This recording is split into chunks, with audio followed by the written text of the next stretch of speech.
nouvelle vidéo et cette fois il s'agit d'un haul et papotage puisque j'ai à nouveau 3 feuilles rouloutes à vous montrer, mais je ne sais pas si on fera les 3 ou si on en fait que 2. Des cadeaux d'anniversaire que je ne vous avais pas montré au mois de mai. J'ai oublié un magnifique livre que je me suis commandé en début d'année. Qu'est-ce qu'on a? Quelques nouveaux livres, une lecture en cours, une campagne Ulule, une figurine Marvel, Hot Toys. Donc on a de quoi faire quand même pour un petit moment. On va tout de suite commencer avec une première feuille rouloute qui est celle du mois de mai si je me rappelle bien.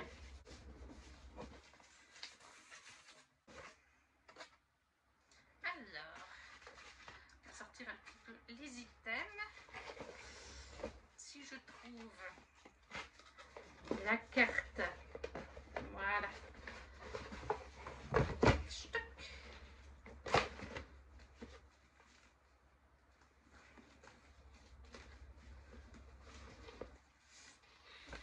Alors, pour le mois de mai, la thématique était Feeding Gods, donc c'était lié aux dieux.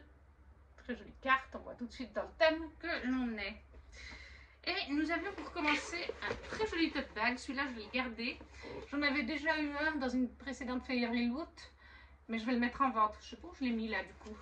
Et je vais plutôt garder celui-là, parce que l'ancien était dans des couleurs plus sombres, brun foncé, brun clair, genre vieille bibliothèque. Alors il y a plein de titres de romans, je vous l'avais fait voir en vidéo, il y a plein de titres de romans très connus en VO, mais je préfère celui-là au niveau des tons. Et comme j'ai beaucoup de tote bag, je ne vais pas garder 36 000 feuilles rouloutes.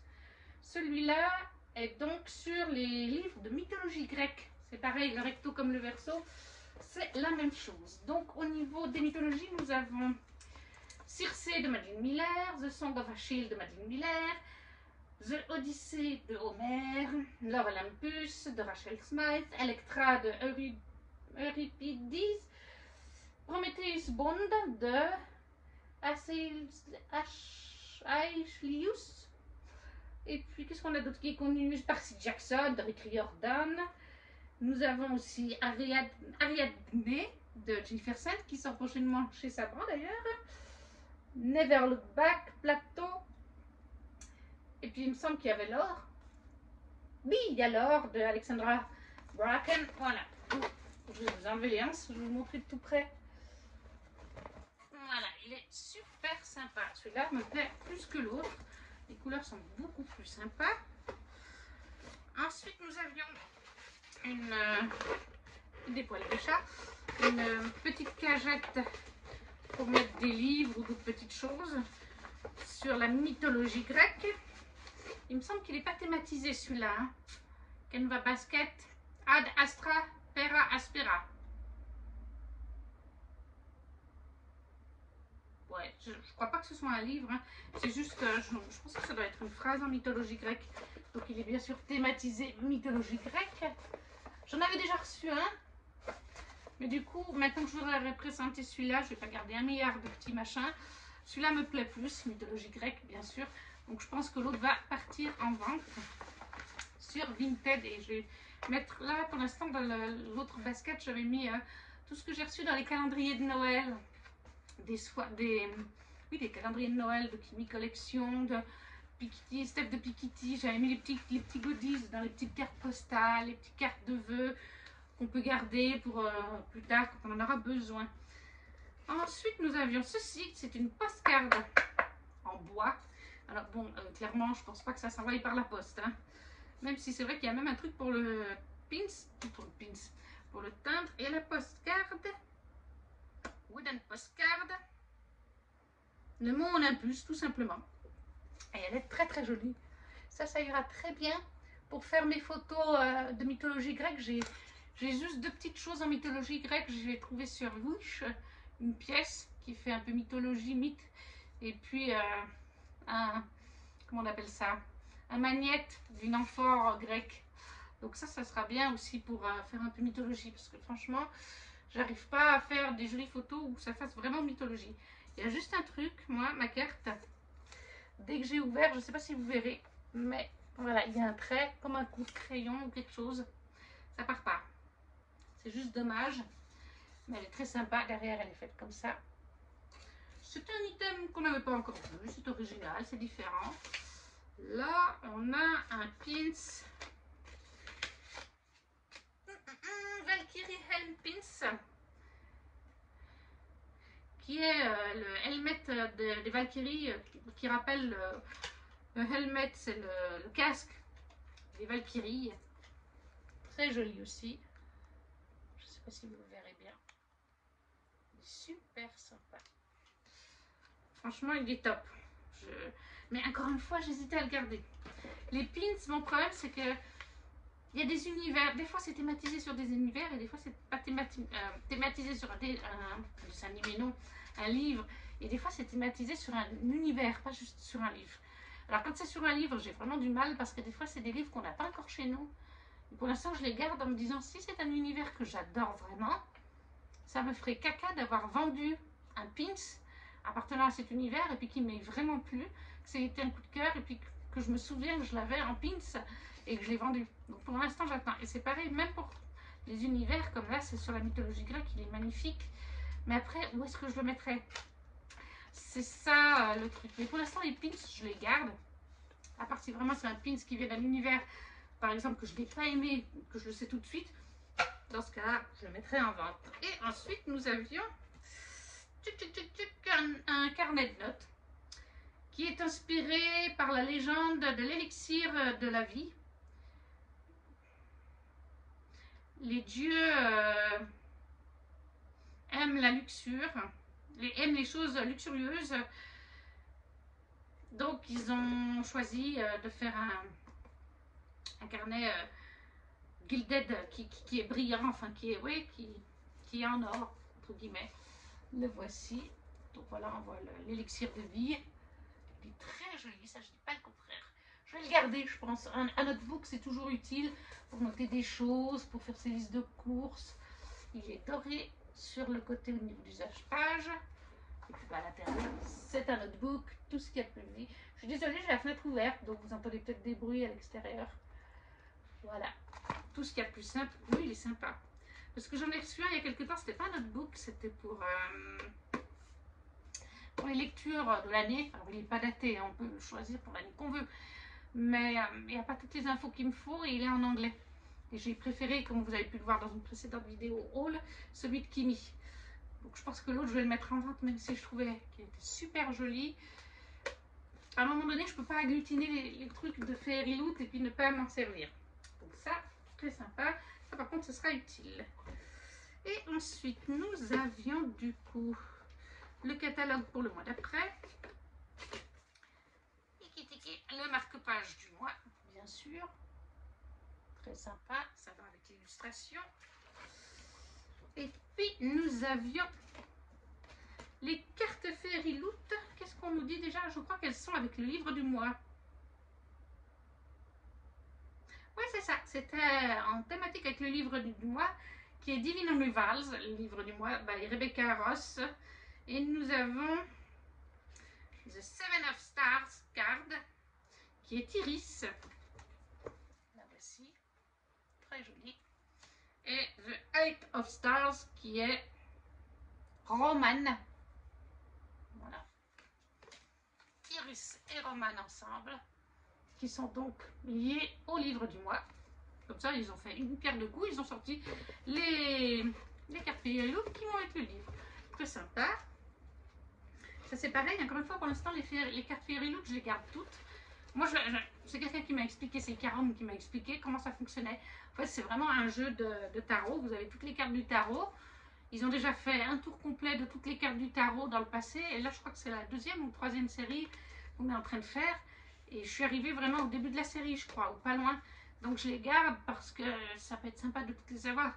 Après, j'hésite. Soit je les garderai toutes, soit quand ce sera des thématiques et des livres que j'aime pas ou moins, je les revendrai quand même. Je ne sais pas. Parce que je sais que certaines cartes peuvent se revendre très cher. J'aimerais d'ailleurs acquérir toutes celles sur les Sarajimas. Mais ce sera plus tard, quand on aura eu l'appartement. Parce que je crois que les cartes de Sarajimas, tout ce qui est Akotar, Keleana, je ne sais pas s'il y en a eu sur Crescent City. Et je crois que c'était dans le premier jeu de cartes. Hein. Il y avait une couleur différente. Et bien, elles se revendent très cher pour certaines. Voilà.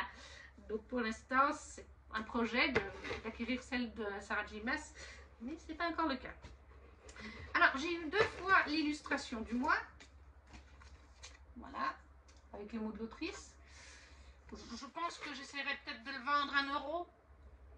Je ne sais pas si ça peut intéresser quelqu'un. J'imagine que oui, parce que, bah oui, forcément, c'est Divine Rivals, le livre. Et il a eu énormément de succès là en VO. On n'arrête pas de le voir passer partout. Je crois d'ailleurs, il me semble vraiment que Fleur de Sureau l'a lu sur Instagram et qu'elle a adoré. Et c'est loin d'être la seule. D'ailleurs, il a tellement la hype qu'Amélie, ma copine de lecture québécoise, canadienne, m'a demandé du coup si on pouvait se le faire en lecture commune au mois de septembre, puisqu'elle aussi reçoit la box. Le voici. Divine Rivals. 2 rivals, 2 stories, 2 hearts, 1 fate. 2 rivales, 2 histoires, 2 cœurs, une destinée. Il est magnifique. Je ne sais pas si vous verrez, ça brille. Oui, oui, vous voyez. Il y a des petites étoiles qui brillent. Et puis alors, en haut et en bas, c'est du noir. Mais alors, le côté, c'est des petites lettres dans tous les sens. C'est trop mignon avec des petites étoiles. Et alors, dessous, il est tout aussi beau. Regardez-moi ça, il brille, il brille. Je ne sais pas si vous verrez bien qu'il brille. Même derrière, ils ont mis un truc. Voilà. On a une illustration avec aussi du brillant. Noir, non. Doré à l'intérieur. Ouais, c'est du doré. Oui, oui. C'est du doré. Et on n'a pas la même ou on a la même? Ah non, c'est la même. C'est pas grave. Cette fois, ils ont juste fait, ils ont fait la même, mais bon, il y a du doré à l'intérieur. Donc, il est vraiment, vraiment très beau. Bien sûr, il est dédicacé par l'autrice. Donc, ça, ce sera notre lecture commune du mois de... Oh, les en-têtes sont sympas. Simples, mais sympas. Voilà. Des petites étoiles. Donc, ça, ce sera notre lecture commune à Amélie et moi au mois de septembre. Parce qu'Amélie, elle a aussi commencé les Fairy Loot. En fait, à la base, Amélie s'était mise sur la waiting list pour recevoir la box Young Adult, comme moi. Et il y a 3 ou 4 mois en arrière, elle a commencé à la recevoir. 4 mois peut-être, ou 5. Elle a commencé à la recevoir, mais très vite, elle s'est demandé si elle ne choisirait pas l'option juste du livre, en prenant du coup l'option, les 2 livres, parce qu'il y a plusieurs... vous avez la box complète Young Adult, où vous avez la box adulte, mais la box adulte, je crois que c'est juste le livre, je ne crois pas qu'il y a de box vraiment comme ça. Et puis, vous avez l'option sinon de prendre une box avec les 2 livres du mois, le Young Adult et le Adulte. Et donc, Amélie a décidé que finalement, elle voulait aussi le Adulte. Donc, elle a décidé de prendre l'option juste le livre Young Adult et le livre Adulte réunis dans un seul package. Et de toute façon, c'est assez ironique parce que Fairy Loot, ça doit être États-Unis, où est basée la maison mère, je pense. Et c'est assez hallucinant parce que ce soit quand elle prenait la box comme moi, du mois, ou juste les 2 livres, dans une option comme dans l'autre, elle reçoit toujours plus d'une bonne semaine après moi sa commande, sa livraison. Donc à chaque fois, moi je suis là, ouais, la box, bah maintenant elle ne reçoit plus la box, donc je peux lui dire les idées, mais je lui les montre, je lui montre jamais le livre. Je lui dis juste, il est top, il est beau, il me fait envie, ou au contraire, il me fait moins envie. Mais c'est assez fou, parce que je dois me retenir pendant une semaine de rien lui dire. J'ai l'impression qu'elle est dans les dernières sur Terre à la recevoir, la pauvre. Là, le mois passé, là, en juillet, elle s'est fait spoiler les 2 livres, parce que bah, c'est passé sur les réseaux sociaux entre deux, vu que ça a mis un temps incroyable à arriver chez elle. Divine Rivals, qu'est-ce qu'on nous dit pour celui-là? Quand 2 journalistes rivaux trouvent l'amour à travers une connexion magique, leur destin dépend de comment ils vont faire face à l'enfer, à la profondeur de l'enfer ensemble. Peut-être encore la première phrase. Après des siècles de sommeil, les dieux warring against sont en train de se réveiller et de prévenir, de faire un avertissement. Voilà, je ne veux pas en dire plus, mais moi, il me fait très envie depuis que je l'ai vu passer sur les réseaux, depuis que je l'ai reçu. Donc, je suis très contente que ça ait été celui-là. Divine Rivals de Rebecca Ross, l'édition Fairy Loot. Et on a déjà fini pour le mois de mai, c'était. Oui. Encore une box tout à fait tout me plaît, tout est parfait. Il n'y a rien à côté à mes yeux. Voilà. Franchement, de toute façon, avec la thématique des dieux, il n'y avait pas trop mythologie grecque et il n'y avait pas trop à s'inquiéter que ça me plaise ou pas. Voilà. Tout ce qui est mythologie me plaît. Nous, sous ça, de ce côté-là. Voilà.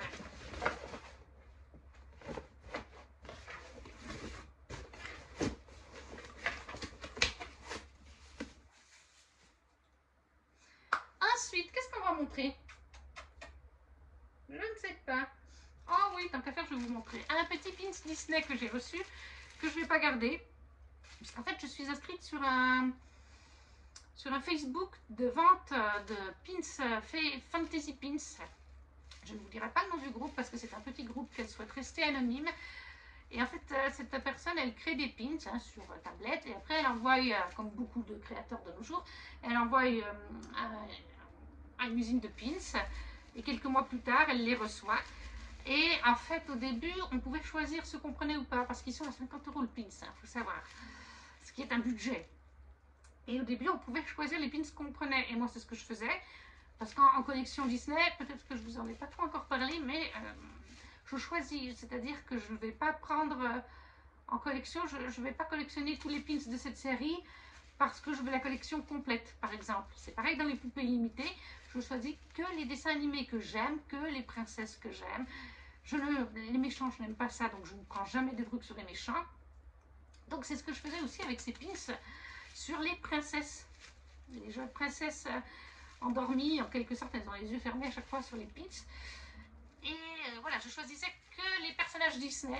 Elle a fait beaucoup de princesses, maintenant elle fait un petit peu d'autres choses, mais voilà, je choisissais que celles qui me plaisaient au début. Sauf que depuis maintenant pratiquement une année, elle a gentiment dit, si vous souhaitez rester sur le groupe, parce que les inscriptions sont fermées, tant que personne ne part, elle a une liste d'attente, il y a des gens qui font de la demande pour accéder au groupe, mais les pins sont limités à 85 ou quelque chose comme ça, donc on est genre 85 pile poil. Et après, s'il reste quelques pins en plus, ils peuvent en racheter un deuxième. Et du coup, elle n'ouvre les inscriptions que quand il y a des gens qui partent du groupe. Parce que bon, bah, certains, des fois, au bout d'un moment, ils disent j'ai plus les moyens ou j'ai plus l'envie, donc je laisse ma place à quelqu'un qui voudra. Donc voilà, il y a à peu près une année, elle a demandé que maintenant on prenne un pins à chaque fois à la sortie. Et par exemple, bah là, ce pins-là, il y avait celui-là et une variante. Alors on ne doit pas prendre une variante et un pins classique de sa série. Non, moi je prends le classique et puis le variant, il n'y en a que 20 ou 30, je laisse aux autres. Mais voilà, on doit prendre à chaque pins qui sort, soit un variant, soit le classique qu'elle sort. Si on ne prend pas, on est éjecté du groupe après la vente. Parce qu'il y a beaucoup de monde qui veut s'inscrire. Je peux comprendre, mais en même temps, à 50 €, me retrouver avec des pins qui sont hors thème, ça me met les boules, j'arrive pas à les vendre en plus. J'arrive pas à les vendre sur Vinted. Enfin, j'en ai vendu deux. J'ai vendu le peigne de Mulan et j'ai vendu le Sally de cette collection. Sally de l'étrange Noël de Monsieur Jack. Mais j'en ai 4 ou 5 et j'arrive pas à les vendre. J'en ai de Sailor Moon, donc si quelqu'un aime Sailor Moon ici, voilà. Mais bah, déjà de base, ils sont vendus 50 €, donc je vais pas les brader. Je les mets, les Sailor Moon, je crois que je les ai mis à 70 € chacun. J'estime que c'est un bon prix. Ils sont 50 € à la base. Donc de toute façon, je n'irai pas en dessous. Et en plus de ça, parce que je perds du fric, vu que c'est hors collection et que je suis obligée de les prendre, parce que je veux rester dans le groupe, parce qu'il y a encore des personnages qu'elle compte faire. Elle n'a pas fait Anna. Oui, c'est Anna qu'elle n'a pas fait. Oui, c'est Elsa qu'elle a fait. Elle n'a pas fait Anna, mais elle en a parlé dernièrement. Donc Anna arrive. Elle fait des fois des variantes de princesses déjà sorties. Par exemple, Ariel, eh bien, elle a été en sirène, elle a été en robe bleue. Je ne sais plus si elle a été en robe rose. Voilà, donc Belle aussi, une belle paysanne, me semble-t-il, une belle robe jaune. Donc voilà, du coup, je reste dans le groupe, mais moi, ces pins, ils me restent sur le dos. Et j'estime que 70 € pour un pins qui est 50 € de base et qui est limité à 85 exemplaires. Donc, dans le monde, 70 €, ben, je trouve que le prix est pas mal, quoi. Peut-être que je descendrai sur 60 plus tard, mais ça m'énerverait. J'ai vraiment envie de faire un peu de chiffre d'affaires dessus parce que je sais très bien qu'il y en a qui partent à ce prix-là. Donc, mais cette princesse, je ne vais pas la garder. Je la garde quelques semaines parce que je l'ai reçue en juillet et on est début août. Puis je la prendrai en photo parce que des fois, elle nous demande de montrer en photo ce qu'on a reçu dans les dernières pour prouver qu'on a bientôt reçu. Mais donc cette fois, il s'agit de... Elle est très belle, je ne dis pas le contraire, mais elle est hors thème.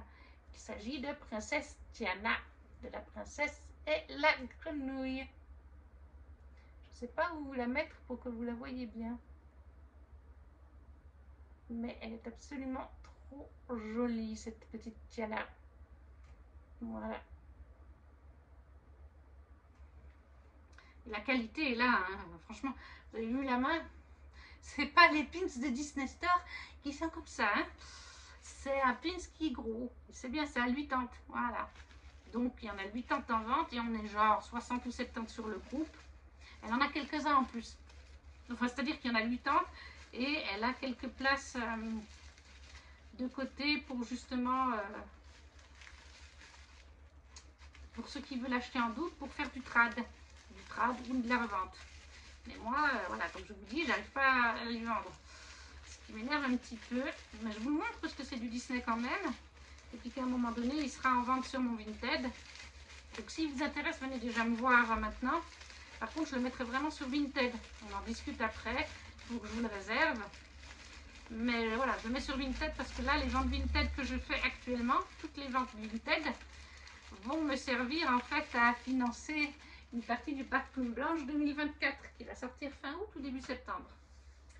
Ensuite, qu'est-ce qu'on va montrer? Eh bien, dans les nouveaux livres que j'ai reçus, je me suis acheté Frost, le tome 1 de C.N. Crawford chez Corrigan Éditions. C'est une nouvelle maison d'édition qu'on voit passer partout depuis quelques mois.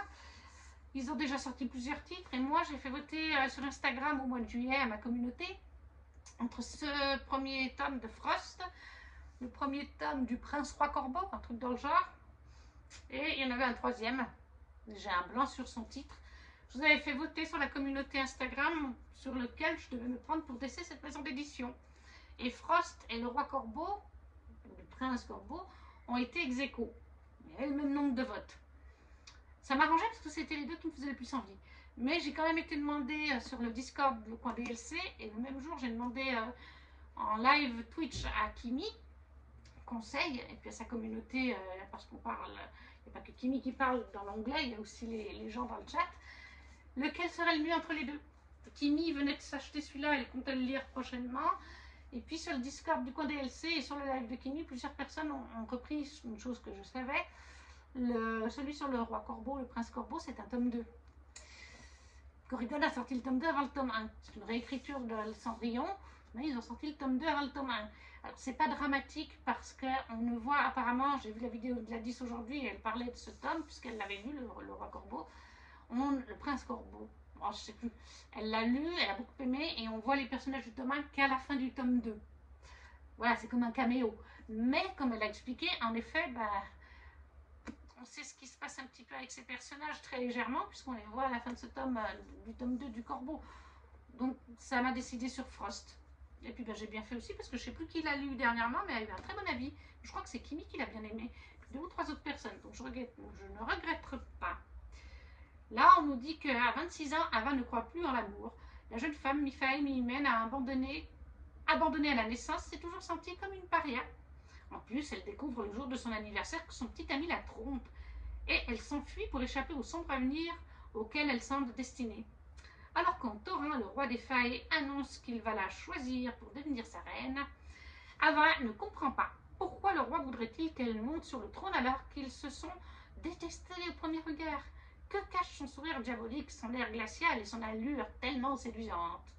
Dans les couloirs d'un palais qui résonne de 1000 complots, Ava découvre qu'elle ne peut faire confiance à personne, à commencer par le roi lui-même. Mais le plus grand des dangers, c'est cette étrange attirance qu'elle commence à éprouver pour lui. Pour survivre, ils doivent être prêts à tous les sacrifices. Je ne sais pas si vous verrez bien, mais le titre brille et l'épée aussi. Oui, l'épée aussi. Elle a un effet dessus, l'épée. J'espère juste que le titre ne part pas facilement, parce que des fois, avec ce genre de brillance, ça peut partir quand on met les doigts dessus. Donc, Frost, le tome 1 de Frost et Nectar, C.N. Crawford chez Corrigan Éditions. Et j'ai aussi reçu un livre que je suis déjà en train de lire, je vous en parle après. Les disparus du pays imaginaire.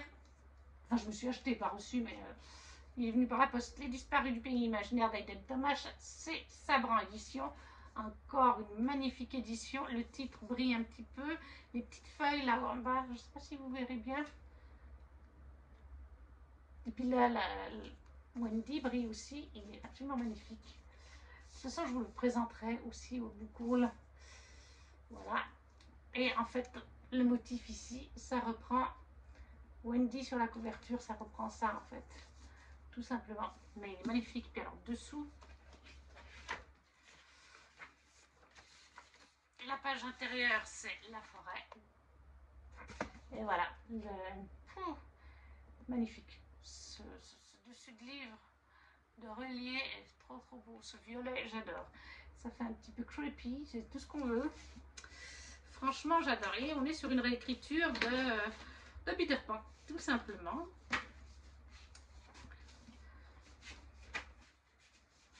Et en fait, on va suivre Wendy qui a été enlevée il y a 5 ans. Elle a disparu avec ses frères. Comme dans le conte, il s'appelle pareil, elle s'appelle Wendy Darling d'ailleurs. Ils ont été enlevés et elle est réapparue 6 mois plus tard, seule dans les bois, mais pas ses 2 frères. Voilà. Elle a réapparu, elle a du sang d'un de ses frères sur elle, mais elle ne se souvient de rien de ces 6 mois. Très certainement, le cerveau humain étant bien fait, elle a certainement, son cerveau a catalogué les choses, compartimenté tout ça, elle n'a aucun souvenir. La seule chose, c'est qu'elle dessine un jeune garçon. Elle sait que c'est Peter Pan de son conte, mais elle ne sait pas si c'est lié, enfin, elle ne croit pas que c'est lié, elle ne fait pas la déduction que c'est lié à son enlèvement. Jusqu'au jour où un jeune garçon se retrouve sur la route, qui ressemble à celui de ses dessins. Et dans ses dessins, elle savait que c'était Peter Pan, parce que c'est une histoire que sa mère lui a lue quand elle était toute petite, qu'elle a lue à ses frères, et qu'elle lit maintenant à l'hôpital où elle fait du bénévolat pour les enfants. Donc voilà, il y a Peter au milieu de la route.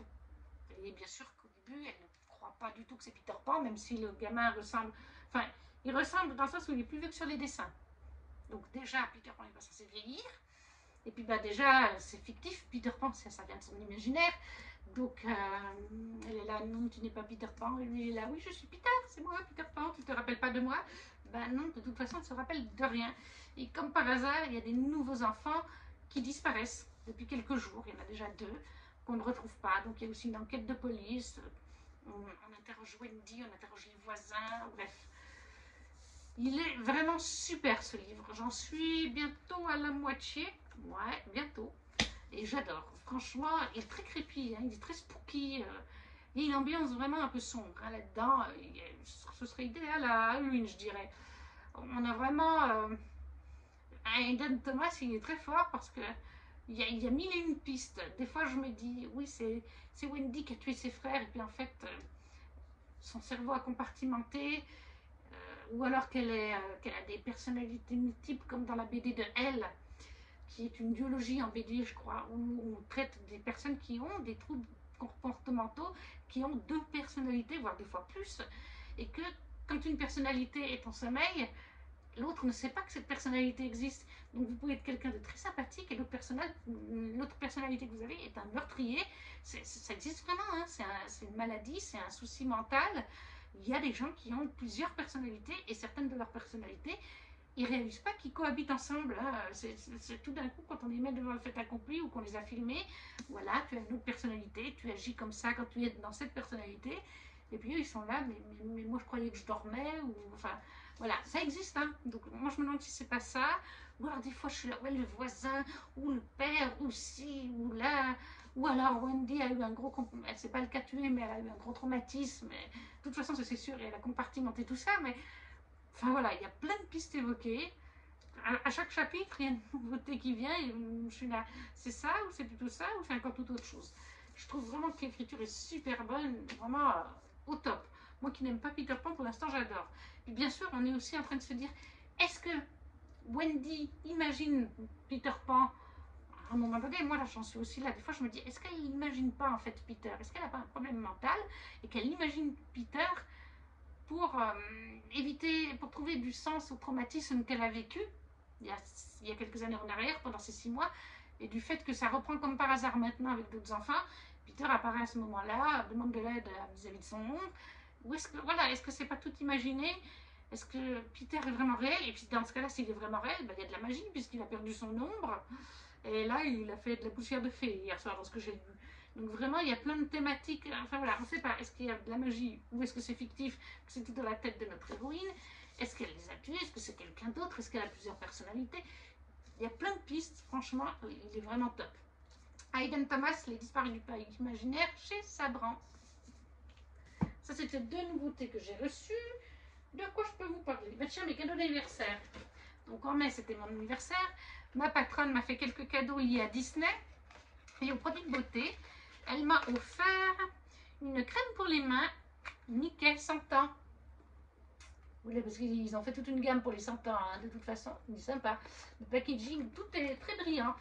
Et avec, il y a une lime à ongles. Je ne sais pas si je vais pouvoir vous la montrer.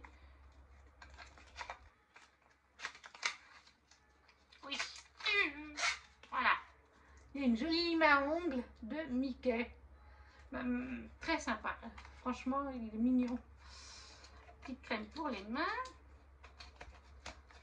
Ma patronne, quand elle a vu cette thématique des 100 ans, elle s'est dit, je vais prendre ça pour Virginie. Et puis après, elle a pris une petite trousse pour pouvoir mettre du maquillage, etc. Des médicaments, ça peut m'être très utile quand je suis malade et puis je dois quand même aller travailler. Je mets des fois des médicaments dans des trousses ou du maquillage aussi. Bon, la trousse pour le lundi avec le maquillage parce que je commençais à 7h30, voire 6h45 certains matins, donc je me maquillais là-bas en mettant mes lentilles et tout. Ça, elle est trop petite par contre. Pour les produits à lentilles, le maquillage et tout, ça rentre pas le tout. Mais oui, pour les médicaments, quand je suis malade, ça peut être sympa. En plus, elle brille. Elle avait en plus une étiquette autour, très sympa. C'est ce qui a fait craquer ma patronne. Parce qu'en fait, il y a des... Voilà, il y a des petits trucs dessus. Là, en l'occurrence, ça s'ouvre sur Mini. Et ça se ferme. Je l'ai gardé pour vous montrer justement. La petite trousse, la crème pour les mains. J'ai aussi reçu un tote bag, mais il n'est plus là. En tissu cette fois. Enfin, en tissu rêche sec, pas en tissu vêtements comme font les tote bags maintenant, mais un peu plastifié, mais qui se lave aussi. Avec des têtes de chat de différentes races, très sympa, mais comme il est dans mon sac à main, je ne l'ai pas pris. Et elle m'a encore offert cette magnifique cloche. On voit, je ne sais pas si vous verrez tout très bien. Il y a Minnie, il y a Mickey, et derrière il y a la petite, le froufrou pour se laver. Et si on regarde comme ça, on dirait une cloche, c'est une cloche. Ça fait penser à La Belle et la Bête en fait. Voilà, avec la rose derrière.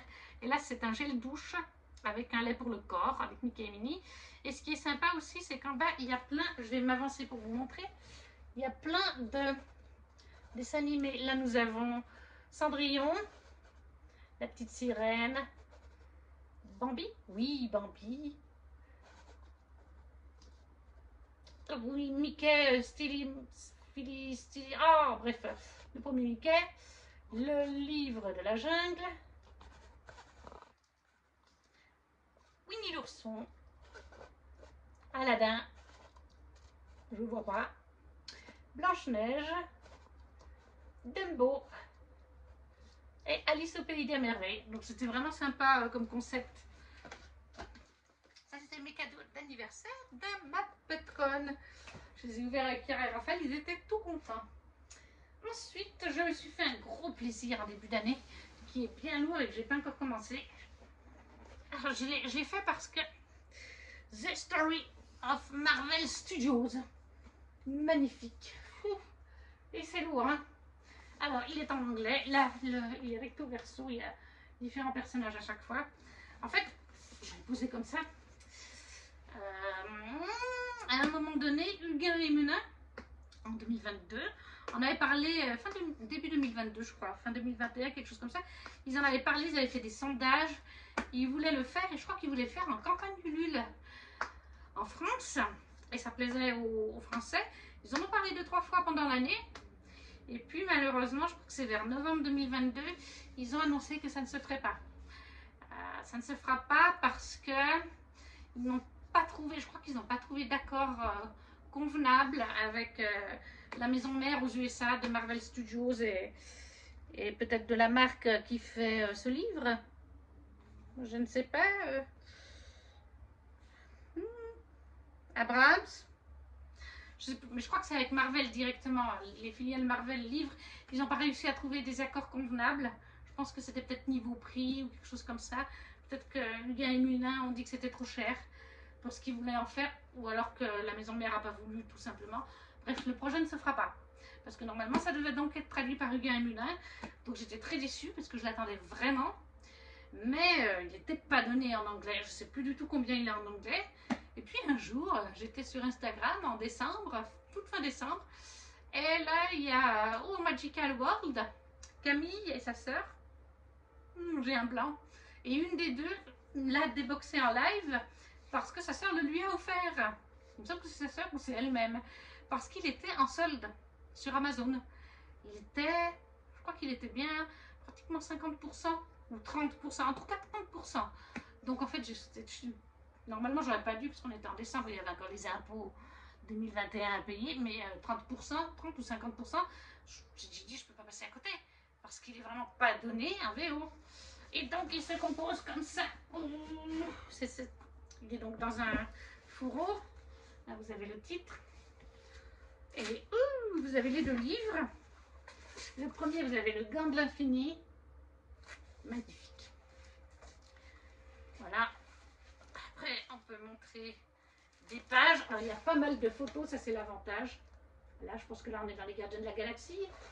On va parler jusqu'à Avengers Endgame, en fait, dans ces livres. Je vous montre. Là, par exemple, nous avons Black Panther. Là, qu'est-ce qu'on a? Ah, Thor, bien sûr. Ah, ils sont très lourds. Hein. C'est des art-of, hein, tout simplement. Là, vous avez bien une grande partie du cast. Je pense que c'est la scène de fin dans Endgame. Je pense. Hein. Qui sont tous avec des costumes noirs et tout le tralala. Je pense que ça doit être la scène de fin. Vous avez dans les coulisses, vous avez vraiment plein de choses. Là, on a eu.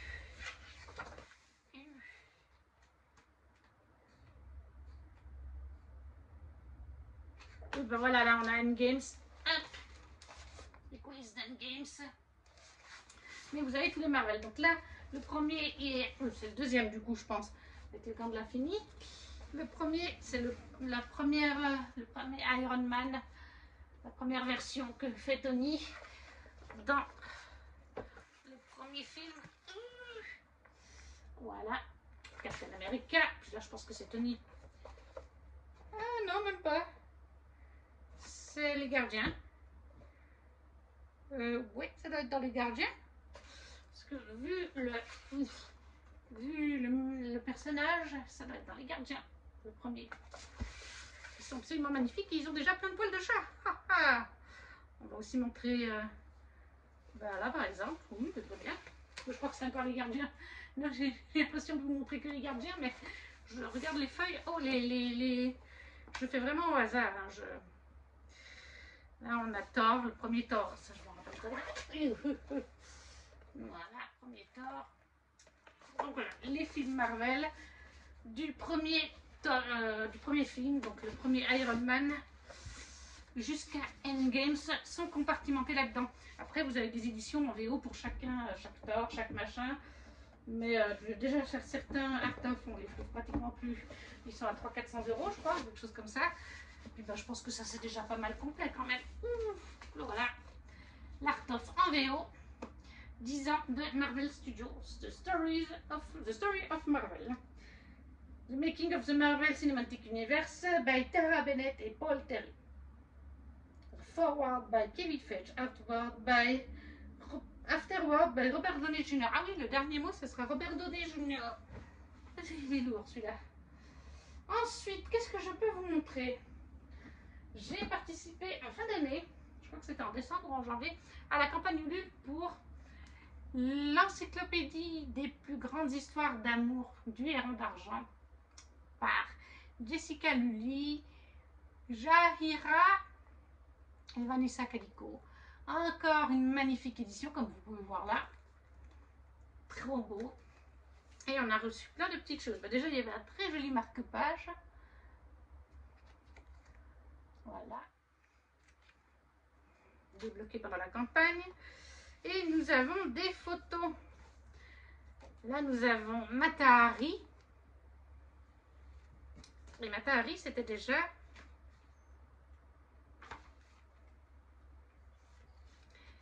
Vadim Maslov. Elle est magnifique cette photo. Débloquée pendant la campagne. Ensuite, nous avons... Il faut que j'aille chercher. Je ne l'ai pas encore lu, donc je ne le connais pas par cœur.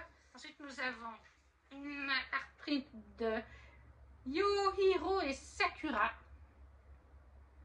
On a vraiment toutes les nationalités qui sont représentées. Et le dernier en petit format, la marquise de Pompadour et Louis XV, bien sûr. Très joli là aussi. Ils sont vraiment d'une qualité. Et en grand format, très grand, un ex-libris comme ils appellent ça, nous avons Orphée et Eurydice. Il est vraiment très grand, il est magnifique, il brille en plus. La couronne, les couronnes dans les cheveux, tout ce qui est doré brille, et puis la harpe aussi, elle brille. Je vais essayer de vous montrer. Voilà, il est magnifique, très très beau. Ça, pour l'instant, je ne les mets pas sur le mur puisqu'on déménage dans 2 mois et demi. Voilà, mais j'ai un mur, celui qui est derrière vous. Là, vous avez des fanarts tout court, mais derrière vous, c'est vraiment le mur des art of et tout, issus des campagnes Ulule. Voilà, donc vous avez du Héron d'Argent, du Yelena, du Twinkle Edition, du... Laetitia, non pas Laetitia Arnaud, Caroline Millet aussi, avec mon automne cosy, mon hiver cosy. Donc voilà, j'y garde précieusement pour quand on aura déménagé, parce que je vais continuer mon mur. Voilà, là par exemple, je vous montre quelques pages magnifiques. Double page sur une romance d'Orient. C'est Shahjahan et Mumtaz Mahal. Qu'est-ce qu'on a d'autre? Eh bien, nous avons Cléopâtre et Marc-Antoine. On a vraiment de tout, hein. Mythologie, à nouveau asiatique, encore une fois. Ils ont vraiment bien mélangé. Là, on a Marcel Cerdan, Edith Piaf. Voilà, ils mélangent autant le fictif que le réalisme. Il y a aussi Roméo et Juliette, il me semble, à quelque part. Il y a aussi Darcy, Monsieur Darcy et Bennett. Ah ben ça y est. Ah, Monsieur Darcy et Miss Bennett, mais je n'ai plus le prénom de Miss Bennett. Où es-tu, Miss Bennett? Et pourtant, j'adore ce film avec Keira Knightley. Vous avez aussi Sand Musset et Chopin. Voilà, vous avez vraiment de tout. C'est très éclectique. Et là, vous avez à nouveau de très belles pages. La mise en page est magnifique. Franchement, le Héron d'Argent, leur beau livre. Alors oui, c'est 30 €, mais ils sont vraiment qualitatifs, de qualité, très beaux. Et puis, on apprend des choses en plus. Donc, franchement, moi, je ne peux que vous les conseiller. Encyclopédie et des plus grandes histoires d'amour. Du Héron d'Argent. Superbe. Qu'est-ce qu'on peut faire ensuite? Tiens, j'ai reçu aussi, il y a un mois et demi, j'ai reçu ma Hot Toys de Winter Soldier, qui est joué par, qui est donc Bucky Barnes. Et je ne sais plus, franchement, j'ai un blanc sur le nom de l'acteur. Ah, ça va bien. J'ai un gros blanc, Bucky, Winter Soldier, le soldat de l'hiver, c'est... Eh ben non, vraiment, j'ai le nom sur... et il va me revenir après la vidéo. Il est super bien fait. Franchement, je ne sais pas si vous verrez bien, mais il est super réaliste. Le seul reproche que je lui fais, c'est le même que Vision, c'est qu'il n'est pas donné. Et que, à part le gun, bah oui, il y a des mains interchangeables, mais c'est tout. J'aurais bien voulu au moins 2 faces, 2 têtes. Parce que c'est vrai que, bon, bah, il y a à peu près, il n'a pas grand chose d'autre, un Bucky sur lui, à part son bras métallique, ses armes. Mais voilà, au moins qu'on lui fasse 2 têtes, parce que vu le prix qu'on paye les Hot Toys, je trouve qu'il est simple. Et c'était déjà le cas avec Vision. Alors ils sont moins chers que Vanda, que j'attends Vanda. Vanda est un peu plus chère, mais elle a des accessoires avec et tout. Mais voilà, moi je trouve que pour ce prix-là, il pourrait quand même y avoir moins de têtes ou un pistolet en plus, je sais pas. Ça me paraît un peu léger. Mais bon, je n'avais pas encore de Bucky, puisque mon but au final serait d'avoir, dans l'idéal de chez Idéal, une représentation de chaque Avengers. Et des personnages, parfois par exemple chez Thor, j'aimerais vraiment avoir Thor, Loki, Hela et Odin. Pour l'instant, j'ai 2 Thor. Oui, j'ai 2 versions de Thor. C'est tout. Il y a quelques mois, j'avais regardé Odin. Il n'y en a qu'une de version issue du premier film. Je crois qu'elle est 400 ou 500 € maintenant, Odin. Donc bon, voilà. Elle, j'ai pas voulu la précommander alors qu'elle me plaisait. Elle est aussi 600 € parce qu'il n'y a qu'une version. Et puis c'est Kate Blanchett, hein, donc forcément. Et puis Loki, il y a plusieurs versions, mais il y en a qui ne me plaisent pas. La seule qui me plaît, c'est de Thor Ragnarok. Je ne l'avais pas précommandée non plus, elle est genre 500 € aussi maintenant.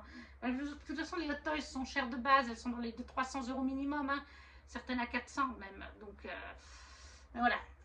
Quand on ne les prend pas en précommande, on a souvent le risque après, c'est en rupture et on se retrouve avec des prix exorbitants. Et là, c'est le cas. Et voilà, j'ai quand même complété en 2023. Bucky est tombé. J'ai complété ma collection avec 2 nouvelles figurines que je n'avais vraiment pas. Vision et Bucky Barnes. Après, j'ai remis Bucky parce qu'il n'arrêtait pas de se casser la binette. Ensuite, j'ai lu et j'ai reçu Epicurus Temptation d'Anatrice et Shelby Cali, pardon, chez Black Ink. Et il y avait une petite carte avec, ça aussi, je mettrai certainement au mur. Il est dédicacé par les autrices. Je l'ai pris pendant qu'il était en dédicace. J'ai commencé en e-book parce qu'il n'était pas encore sorti en physique et j'ai terminé en physique. Il est magnifique. Franchement, les en-têtes de paragraphes sont comme ça. Pour Ryan. Pour Lina, elles sont comme ça. Et en plus, à la fin, vous avez une playlist. Ça, c'est vraiment top. Et en plus d'une playlist, vous avez 2 fanarts qui sont vraiment trop beaux. Magnifique. Alors, dans Epicurus Temptation, on est dans de la romance. Et clairement, Anatrice, moi je lui ai déjà dit au mois de mai quand j'ai rencontré aux Imaginales, mais depuis, j'ai lu encore celui-là en plus. Anatrice est en train de devenir mon autrice préférée. Elle est au même level que Jennifer Larmentrout et Sarah J. Maas. Pour moi, c'est une queen. Parce que j'ai commencé en 2022 avec la Guilde des Ombres. Donc Dark Fantasy, High Fantasy, un petit peu de romance, mais c'est surtout Dark et High Fantasy. Ensuite, j'ai lu fin d'année Christmas Park, tout début d'année, pardon, 2023. Christmas Park est une romance de Noël d'elle. Puis j'ai lu La Reine Courtisane, qui est dans l'univers de la Guilde, mais c'est pas de la dark romance, c'est de la romantasy, donc c'est vraiment de la romance avec du fantasy. Et là, j'ai enchaîné avec une romance classique, donc vraiment différents genres. Et à chaque fois, j'adore la plume d'Anna, j'adore les histoires qu'elle nous raconte, j'adore les thématiques dans ses livres, j'adore les personnages. Alors là, donc du coup, c'est un 4 mains avec Shelby. Je ne connaissais pas cette autrice, je l'ai découverte. Avant même d'entendre une interview des 2 sur Instagram, je me suis doutée, parce que j'ai déjà commencé le livre, je me suis doutée que Anna avait écrit Ryan et Shelby Lina. Et j'avais raison, c'est Anna qui a écrit Ryan. Et Shelby, elle a écrit Lina. Je sais pas, il y a quelque chose dans Ryan qui faisait dire que c'était Anatrice. Elle est très forte pour écrire des femmes aussi, hein, mais pour écrire des hommes, je trouve, Anna. Et puis elles sont très fortes, là, toutes les 2, pour écrire du spacey. Mais Anna, ça, je le savais déjà. Alors oui, je préviens tout de suite, ce livre a beaucoup de scènes de spacey. Si vous n'aimez pas ça, ça vous plaira peut-être pas trop.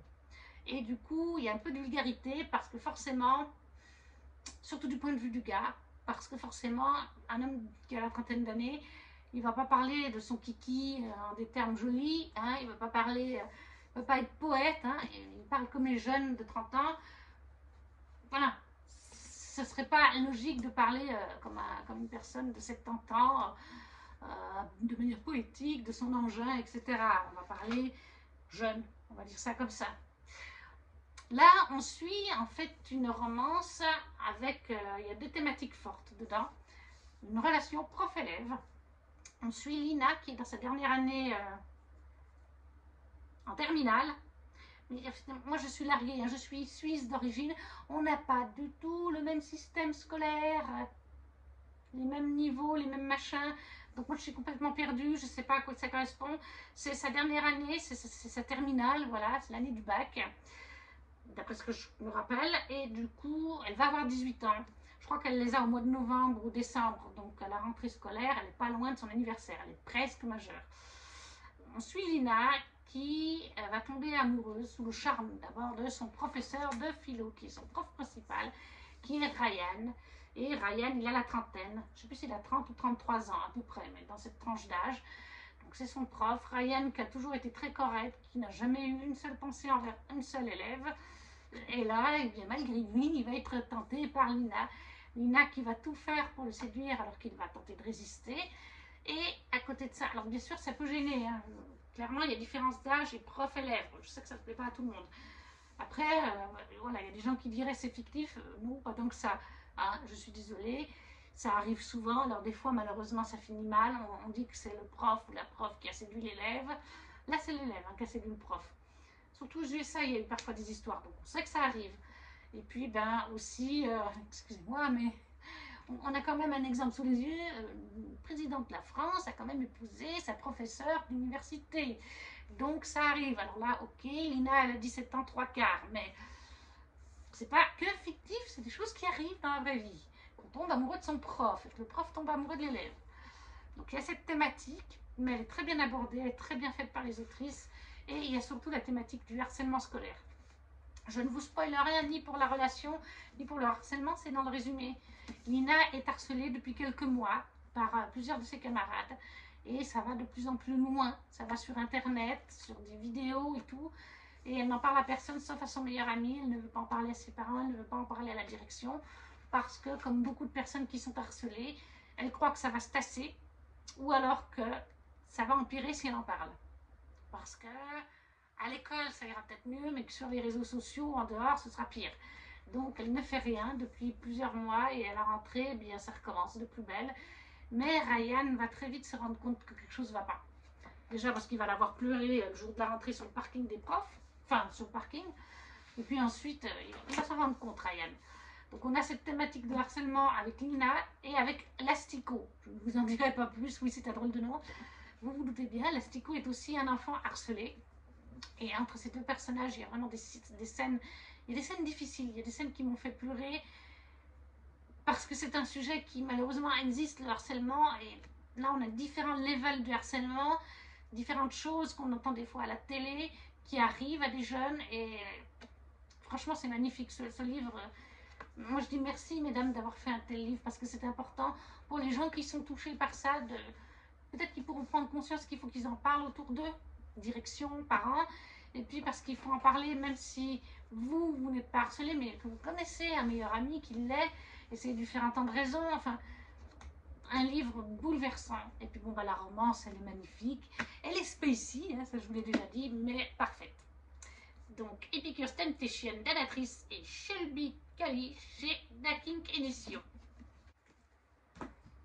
Ensuite, finalement, je ferai que deux Fairy Loot parce qu'on est déjà à 55 minutes. Niveau lecture, je suis en train de lire le tome 3 d'Outlander de Diana Gabaldon. Gabaldon, c'est bien ça. J'arrive très gentiment à la moitié. Je l'ai commencé le 25, 24, 25, je ne sais plus. Bref, quand le challenge était glacé de Nina a commencé. Mais bon, il fait 1000 pages. Je suis à 464. J'avance tranquillement. C'est sympa les Outlander. Franchement, j'aime bien. Ce qu'il y a, c'est que c'est des vraies briques. Et que ça peut paraître un peu long parfois. Vous avez du fait qu'il y a 1000 pages à peu près par tome. Mais après, il se passe énormément de choses. C'est vrai que enfin, j'ai l'impression, depuis 3 tomes, que Jamie a 1 milliard de vies différentes. Je me demande comment un être humain a fait pour avoir autant de choses dans sa vie, autant de casquettes. Voilà. Mais très sympa. Mais parfois, je trouve que c'est long et que j'aimerais bien que ça avance. Je suis aussi sur les disparus imaginaires. Et je suis sur Spice Road, le livre Fairy Loot qu'on a reçu il y a 5-6 mois, qui est de Maya Ibrahim. C'est un tome 1, même si c'est pas marqué. Et alors là, on est dans une fantaisie orientale, je pense que ça se voit. Et on suit en fait Inani. Ils vivent, son peuple, dans une ville qui s'appelle Kaya. Voilà. Et en fait, cette ville est isolée, il y a des déserts autour et tout. Imani est une shield d'ailleurs, elle va dans le désert pour protéger la ville-village et tout ça, parce qu'il y a des monstres. Il y a genre un serpent géant, un truc dans le genre, il y a plein de monstres du genre. Il y a des djinns aussi, on en a rencontré un pour l'instant, mais on ne sait pas bien où il se situe. Et donc Imani, elle va dans le désert en tant que shield, et un jour, dans le désert, elle va découvrir un truc vis-à-vis de son frère qui est décédé il y a une année, je crois, qui était lui-même un shield. Et elle va découvrir une carte. Elle est avec sa petite sœur, elle découvre une carte, la carte qu'on a au début, et que l'univers est plus vaste que ce qu'elle ne pensait, que leur livre d'histoire et le conseil cachent bien des choses vis-à-vis du royaume en lui-même, vis-à-vis de l'histoire de base. Alors oui, elle savait qu'il y avait des choses autour, parce que il y a une divinité, il y a très longtemps, qui leur a accordé quelque chose en remerciement. Mais voilà, les livres d'histoire ne disent pas tout, le conseil ne dit pas tout, et elle réalise ça en découvrant une carte et des lettres. Et elles vont rentrer, et Imani va être envoyée avec Taha, un autre jeune homme, mais qu'elle ne peut pas saquer, et lui il ne peut pas la saquer non plus au début, parce qu'il est super gonflé, genre je suis le meilleur dans mon domaine. Et ils vont partir, lui et le cousin, la cousine de Taha, et un autre de ses potes, ou une de ses potes. Bref, ils partent à 4. Les 3 la détestent, elle est toute seule. La pauvre, elle s'en prend plein la tronche. Et Taha est un peu... Il a l'air double facette. Parfois, c'est un vrai con, excusez-moi du mot, et alors parfois, il se met à être sympa avec elle. Mais voilà, ils partent faire une quête, je ne peux pas vous dire de quoi, mais j'ai trouvé que c'était très sympa. Donc, déjà, c'est oriental, moi j'adore, totalement oriental. Et ensuite, ce que j'aime bien, c'est qu'on a une sorte de magie. Taha, par exemple, il a de la magie vis-à-vis des animaux. Il a un aigle, je crois que c'est un aigle, et il peut totalement le contrôler. Il arrive à faire même à écrire à l'aigle, faire écrire des choses avec l'encrier et tout ça, ce qui prend le contrôle. Et on a des magies comme ça, et aussi on a des épices qui servent à faire le thé, et ces épices sont aussi magiques, c'est très sympa. Il faut encore qu'on développe, comme je vous dis, c'est le tome 1 et j'en suis pas tout à fait à la moitié. Je pense que le côté magie va se développer, mais j'aime bien ce côté épice un peu magique qui permettent de faire des choses. On prépare le rituel du thé avant de faire des combats pour s'entraîner, etc. Bref, moi j'aime beaucoup pour l'instant ce que je lis. On est en train de poser les bases. Au niveau de l'historique du royaume aussi, là on est arrivé à un tournant, on a fait une découverte vis-à-vis d'une créature aussi. Donc voilà, je vous dis, on est en train de poser les bases, mais il est super sympa. Moi, je passe un super bon moment, en tout cas avec Spice Road de Maya Ibrahim, qui est un livre fait Erinout. Une autre lecture que je fais en auto-édité, mais c'est une petite maison d'édition, c'est Abécassis Weigel, Les Prélats de Phanéas, le tome 1. Et en fait, la maison d'édition, c'est édition Ferril. Mais c'est Abécassis Weigel qui l'a créé, cette maison d'édition, pour publier ses livres. Donc moi je qualifie quand même que c'est de l'auto-édité. Alors c'est écrit assez petit, mais ça se lit tout seul, je trouve. Et j'en suis bientôt à la moitié, et j'aime aussi beaucoup, c'était une lecture du challenge de Nina. Oui, je ne l'ai pas fini non plus. J'aime beaucoup, en fait, là pour l'instant, on est beaucoup dans notre monde. On a commencé dans un monde parallèle au nôtre, qui est assez rigolo, parce que Abécassis Weigel, dans son monde qui est parallèle au nôtre, où vivent les prélats de Phanéas et le peuple qui va avec, eh bien, on a des endroits qui nous sont vaguement familiers. On a Asgard, ça se dit Asgard, mais ça ne s'écrit pas pareil. C'est en 2 mots. On a à un moment donné Astéria, notre héroïne, elle a Mjolnir. Mais Mjolnir n'est pas le marteau de Thor, c'est un boomerang. Un boomerang avec des dents, pour une arme. Mais c'est pas un marteau, mais Mjolnir existe, Asgard existe. Il y a d'autres petits noms comme ça parfois qui peuvent être familiers, mais qui sont réinventés quelque part à la sauce de ces Abécassis Weigel. Donc on commence dans le royaume des prélats de Phanéas, qui est un monde plein de magie, avec plein de petites créatures, etc. Et on va ensuite dans notre monde. Alors je ne sais pas si l'endroit existe, la ville où elles sont, les 2 jeunes filles, mais elles vont dans notre monde. Elles sont envoyées par le roi Calme, qui est l'oncle d'Astéria, afin de retrouver 2 prélats de Phanéas qui ont disparu il y a je ne sais plus combien de temps, une dizaine d'années, quelque chose comme ça. En fait, il les a exilés.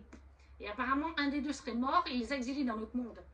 Un des deux serait mort et l'autre serait toujours vivant. Mais Calme est sûr que les deux sont vivants. Et il envoie Astéria et cette autre jeune femme les chercher. C'est aussi assez drôle parce qu'au moment où Calme envoie Astéria, eh bien, les royaumes des prélats ont été attaqués par des démons. Voilà, Astéria est allée chercher l'aide de son oncle pour qu'il aille aider son père et son frère. Sauf que l'oncle est lui aussi attaqué à sa cour royale. Et du coup, il y a un rituel qui est fait, un truc magique qui est fait. Et en fait, juste, ça laisse juste le temps à Astéria de partir pour le royaume humain. Et maintenant, en fait, le royaume des prélats est bloqué dans le temps, stagne dans le temps. On ne peut plus y rentrer, en sortir. C'est, voilà. Mais par contre, il y a un délai, je crois qu'il y a, je ne sais plus, 6 mois ou une année. Et quand le délai de la magie sera fini, eh bien la bataille reprendra. Et donc, ils étaient en de très mauvaise posture. Tout le monde était sur le point de mourir un petit peu. Donc voilà, parce qu'il faut absolument retrouver ces prélats. Et j'ai trouvé ça très drôle parce que ce côté, il y a une magie qui met le royaume des prélats en stand-by. Tout s'arrête pendant 6 mois ou une année. Je ne sais plus exactement combien de temps, mais pendant plusieurs mois. Voilà, c'est figé dans le temps et quand on vous dit ça, forcément, ça fait penser un petit peu à la Belle et la Bête. La Belle et la Bête, pas du tout. La Belle au bois dormant, quelque part. Le royaume aussi a été figé tel quel, les gens n'ont pas vieilli, etc. C'est un petit peu ça aussi, ce côté-là. Donc j'ai trouvé ça sympa, ce petit clin d'œil. Pour l'instant, j'aime beaucoup la plume de C.A.B. Cassis Weigel et je trouve que ça se lit très bien. Et j'ai hâte de voir où est-ce qu'on va aller. Voilà, ça c'était pour un échantillon de mes lectures en cours, mais il y en a d'autres. Hein. Et comme je l'ai dit, je ne ferai qu'une Fairyloot parce que du coup, il est tard et que ça fait déjà 1 heure de film. Donc, c'est la Fairyloot du mois de juin.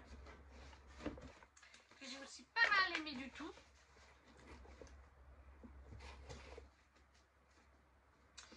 Et du coup, pour ce mois de juin, je prends toutes les petites choses. Oui, j'ai tout. Ça, c'est la carte. La thématique, c'était From the Deep.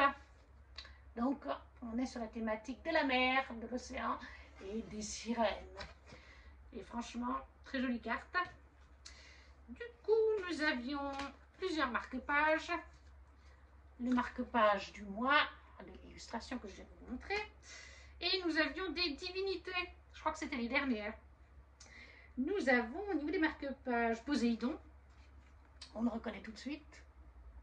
Voilà, je ne sais pas si vous verrez les petites vagues. Il y a du bleu qui brille. Je ne sais pas si vous verrez bien. Il est très sympa ce Poséidon. Et là, nous avons Oshun. Oui, Oshun. Mais je ne sais pas dans quelle mythologie vient Oshun. Si c'est mythologie grecque ou pas. Parce que des fois, on a eu Loki une fois. Donc, possiblement, c'est pas forcément mythologie grecque. Oshun. Elle est aussi très jolie. Par contre, elle n'a pas de brillant comme Poséidon. Mais elle est aussi bien sympathique. Nous avions une housse de coussin magnifique sur The Girl Who Fell Beneath the Sea by Axiho, qui est la fiancée du dieu de la mer. Je crois qu'ils ont traduit ça en français, qui vient de sortir il n'y a pas longtemps.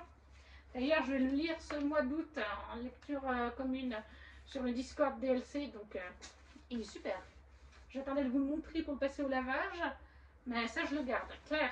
Parce que j'ai des coussins au salon, les housses, c'est des petits coussins qu'on nous avait offert au déménagement avec ma maman. Et la housse est vraiment autour de la mousse.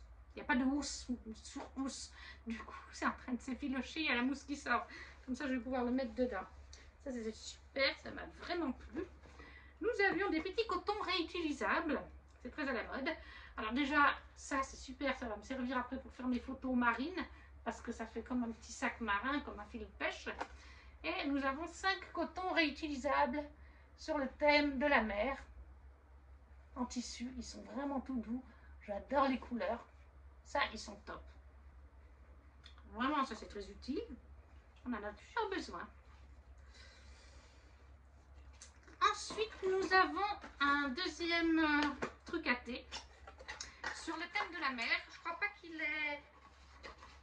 Ah oui, il est thématisé sur Daughter of the Pirate King by Tracey Ullman Seller, qui a aussi été traduit en français chez Stardust, si je ne me trompe pas, par La fille du roi pirate. C'est donc pour le thé. Je vous montre déjà comme ça. Et il est donc thématisé sur la mer. Très très joli. Mais j'en ai déjà eu un il y a quelques mois, dans une ferry loot. Donc du coup, celui-là, clairement, il va aller à la vente. Il est très beau, mais j'en ai déjà un. Je ne vais pas en prendre 36 000. Celui-là, il va aller sur Vinted. Si vous êtes intéressé, vous saurez. Et en plus, comme il est thématisé sur Daughter of the Pirate King, pardon, la fille du roi pirate, si vous avez aimé ce livre, eh bien, vous saurez que vous pouvez trouver ça sur mon Vinted. Et nous avions, il y a tout qui se casse la binette, The Adventure of Amina al-Sirafi Plate. Oui, ben oui, voilà, le livre c'est The Adventures of Amina al-Sirafi by C.A. Chakraborty. C'est Chakraborty qui a fait Daevabad, la trilogie, qui est paru chez De Saxus. Mais alors ça, je pense pas que... Non, je crois que c'est un nouveau livre qu'elle a fait. C'est même pas La rivière d'argent, je ne crois pas. Je crois que c'est encore un autre livre. Mais c'est un livre de C.S. Chakraborty. L'assiette est magnifique. J'hésite à la garder, mais je ne sais pas ce que j'en ferai en fait. Il faudra que je voie une fois qu'on aura déménagé avec mamie si je garde ou pas. Mais elle est très très jolie cette assiette. Ça, c'est la deuxième qu'on a et elle me plaît plus que la première. Pourtant, elle est très mignonne aussi la première, mais il manquait de couleur, je trouvais. Là, ouais, elle est bien.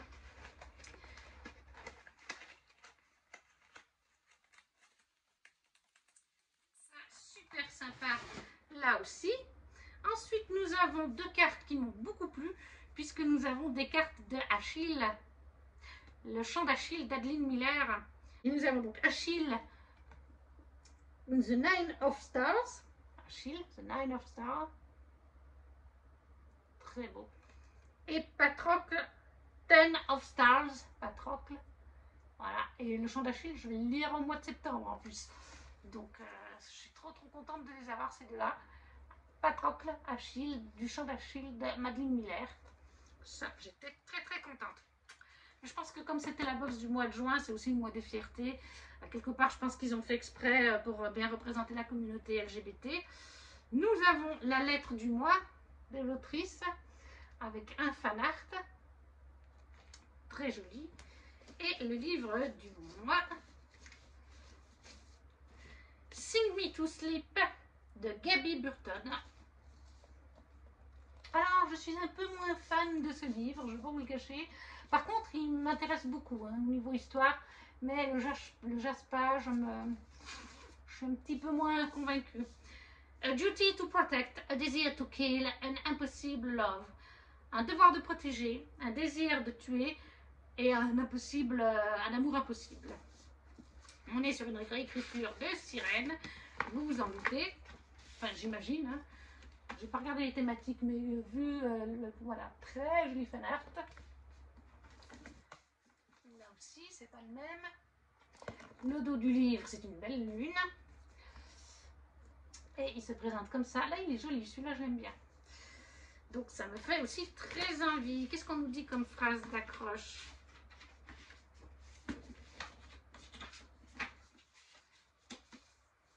On va pas tout lire, mais le début. Saroise Sorkova survit de secret.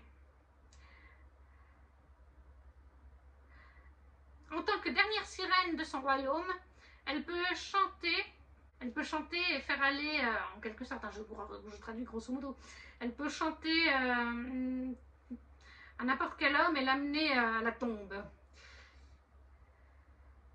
Mais son existence est illégale. Et sa véritable identité va être découverte. Ça va être sa vie sur la ligne. Donc voilà, sa vie va être menacée. Je ne veux pas en lire plus parce qu'il me fait de toute façon très envie. Tout ce qui est sirène me fait envie. Mais voilà. Ah, j'avais pas vu qu'il y avait une jolie sirène là aussi. Voilà. Donc Sing Me to Sleep de Gaby Burton pour le livre du mois de juin. Et voilà, du coup, ah bah, au niveau des items, en juin, tout me plaît. Mais bon, après, bah, ça c'est doublon, donc je vais le mettre en vente. Et puis l'assiette, je ne sais pas encore. Mais voilà, ça, je sais que je vais le vendre. Mais tout était sinon très sympa. Ça, c'est un nouvel item qu'on n'a jamais eu. Moi, j'avais pas encore eu de four de coussin, donc ça me plaît aussi. Et voilà, la vidéo est maintenant terminée. N'hésitez pas à me dire si certains de ces items vous font envie, si vous recevez la box aussi, si ça vous fait envie, ce que vous avez apprécié, si vous avez lu certains de ces livres, ou pareil, si vous font envie. Bref, laissez tout ce que vous voulez en commentaire. Et si vous ne savez pas quoi dire, vous laissez juste un petit smiley avec un petit like, bien sûr. N'hésitez pas à partager cette vidéo autour de vous pour me faire connaître. Et nous, on se retrouve très vite pour une prochaine vidéo. Ciao, ciao!